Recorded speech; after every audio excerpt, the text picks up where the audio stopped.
Guys, Pradeep Chilkuri డైరెక్షన్లో వచ్చిన son off white జయంతి అనే చిత్రం రివ్యూకి సుస్వాగతం. ఇక ఈ చిత్రంలో కళ్యాణ్ రామ్ హీరోగా నటించాడు. ఇక మెయిన్ క్యారెక్టర్గా విజయ్ శాంతి గారు నటించారు. ఇక ఈ చిత్రం ప్రాపర్గా తెలుసుకునే ముందు కింద లైక్ బటన్ ఉంటుంది, లైక్ చేసుకోండి, ఛానల్ని సబ్స్క్రైబ్ చేసుకోండి. ఇక ఈ చిత్రం బాలేదు అని చెప్పారు. ఇక రివ్యూస్ గిట్టా చాలా మంది ఇస్తున్నారు బాలేదని. ఎవడు చెప్పిండు బాలేదని? ఎవరి మాట వింటారు మీరంతా? అసలు నాకు అర్థమవుతలే.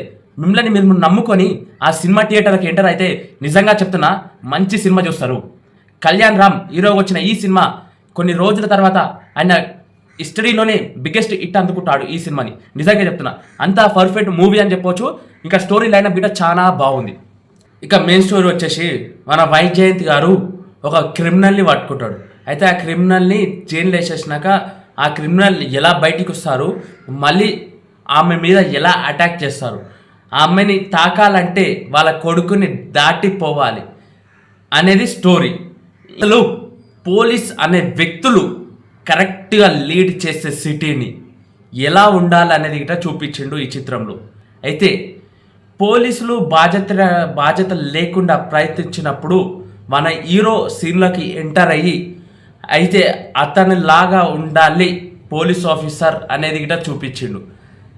ఒక్కొక్క ఫైటింగ్ సీన్స్ బాయ్ నిజంగా చెప్తున్నా గూస్ బంప్స్, నరకాన్ని తీసుకుపోయిండి అని చెప్పొచ్చు. కానీ నాకు ఒక్కటే దగ్గర విలన్ జైలు నుంచి బయటికి వచ్చే దగ్గరనే లాగ్ ఇచ్చినట్టు అనిపించింది. మిగతాది ఎక్కడ లాగ్ లేకుండా తీసుకుపోయిండు. అదే విధంగా ఈ చిత్రంకి రేటింగ్ 5కి 4.5 రేటింగ్ ఇస్తా. అదే విధంగా మన ఛానల్ని సబ్స్క్రైబ్ చేసుకోండి, లైక్ చేసుకోండి. ఒక బెస్ట్ సినిమా చూసిండు అనుకోవచ్చు. నిజంగా చెప్తున్నా ఎవ్వరి మాటలు పట్టించుకోకుండా థియేటర్లకి బెటర్ కాండి. సినిమా అయితే బాగుంటుంది. మన ఛానల్ సబ్స్క్రైబ్ చేసుకోండి, లైక్ చేసుకోండి, మరి ఇంకే అప్డేట్స్ చేసుకోండి. జై హింద్.